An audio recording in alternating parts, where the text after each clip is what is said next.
Informer, inspirer, impacter. Voici MAM Média.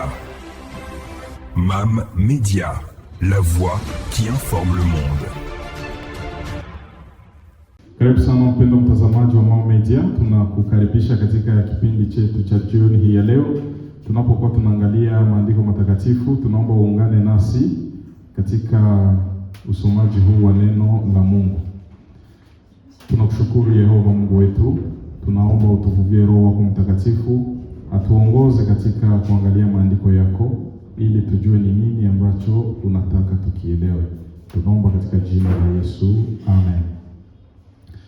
Leo ninapenda tuangalie andiko la Mathayo 7, sura ya 7 mstari wa 7. Na kichwa cha somo kinasema ni nini maana ya Mathayo 7:7? Ni nini maana ya Mathayo 7:7? Katika dini ya Ukristo watu wengi wanatumia hili andiko. Ombeni nanyi mtapewa, tafuteni nanyi mtapata.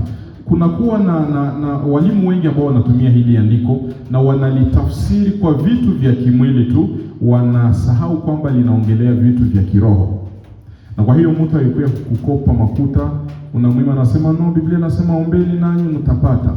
Mtu akiamka asubuhi anaenda kutafuta, anaenda kufanya kazi, akirudia bila kufanikiwa anasema sasa Biblia inatuambia tutafute na sisi tutapata, kwa sababu gani mimi sikupata? Na wanasingizia kwa sababu wanaona halitoe matokeo makubwa sana kwa mambo ya kimwili. Kwa hiyo wanajiuliza ni nini maana ya Mathayo 7:7? Eske maana yake ni kuondoka asubuhi nyumbani kwenda kutafuta chakula cha watoto, nikirudi niko nacho? Maana yake andiko linasema ombeni, tafuteni nanyi mtapata.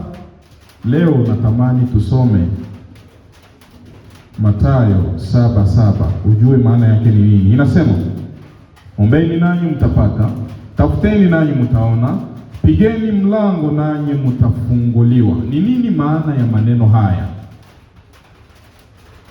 Ili uelewe maana ya maneno haya, na kuomba ufungue sasa kitabu cha Luka.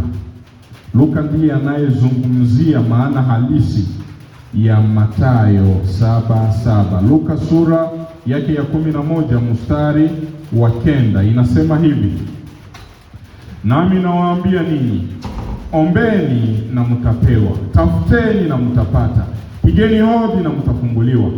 Kwa sababu kila mtu anayeomba atapewa, naye anayetafuta, naye anayepiga hodi atafunguliwa. Ni ahadi kubwa sana, lakini huwa haitumiki. Mungu hakukusudia itumike kwa mahitaji yetu ya kimwili. Ni ahadi ambayo iko exclusive kwa mahitaji ya kiroho. Na hitaji hilo ni nini? Biblia inaendelea kusema, baba nani katikati yenu mwana wake akimuomba mkate atampa jiwe?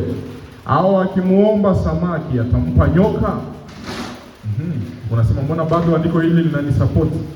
Kwa sababu gani mimi ninaenda kutafutia watoto chakula lakini ninarudia bila matokeo yoyote ile? Ninahangaika huko na huko lakini sifanikiwe. Kazi yangu inaendelea kushuka chini. Kwa nini sioni mafanikio makubwa ya kiroho? Andiko linaendelea kusema, au baba gani ambaye mtoto wake atamuomba yai akampa ngei? Sasa Yesu anamaliza anasema, kama ninyi mlio wabaya wa dhambi, watu wa hapa dunia, kama ninyi mlio wabaya mnajua kuwapa watoto wenu zawadi njema, si zaidi Baba yenu aliye katika mbingu atawapa wote ambao wanaomuomba Roho Mtakatifu. Haleluya! Ni kusema andiko hili linatualika tuombe Roho Mtakatifu na Mungu atatupatia. Tutafute Roho Mtakatifu na Mungu atatujalia. Tupige hodi, tutafute kwa bidii, tufungue mlango ya kupata Roho Mtakatifu. Lakini kama utaendelea kulimite andiko hili kwa mabezwe zako za kimwili, bila shaka Sipendi ni kudanganya, hautapata matukio makubwa sana, na utaishia kulaumu na utaanza kumlaumu. Kwa sababu gani andiko hili halitimii kwangu? Ni wakati gani umewahi kufunga na kuomba kwa ajili la hitaji ya Roho Mtakatifu? Ndiyo maana halisi ya andiko hili, muombe Roho Mtakatifu, Baba yenu wa mbinguni atawapa, kwa sababu hakuna baba ambaye mtoto wake anaweza kumlomba mkate ampatie jiwe. Hakuna mtoto ambaye anaweza kuomba babake yai, babake ampatie ngee. Na sisi tukiomba Mungu Roho Mtakatifu, bila shaka atatupatia. Ndiyo maana ya andiko hili, ndugu yangu, nipende tu nikwambie kwamba usilitumie tena zaidi kwa mahitaji yako ya kimwili. Anza kuitumia kwa mahitaji yako ya kiroho. Anza kutumia andiko hili unapokuwa unatafuta performance katika huduma yako. Wakati unapokuwa unatafuta performance katika spiritualite yako, unaona umekwama mahali fulani, omba Mungu akuinue tena. Umeacha huduma na unatamani kurudia huduma, omba Mungu akuinue tena, akurudishie roho wake, na bila shaka Mungu atakupatia roho wake. Lakini kama utaendelea kulitumia kwa mahitaji ya kila siku, nipende tu nikudekuraje ya kuwa utaishia katika kulaumu Mungu na kusema, mbona sione matokeo ya ahadi hii?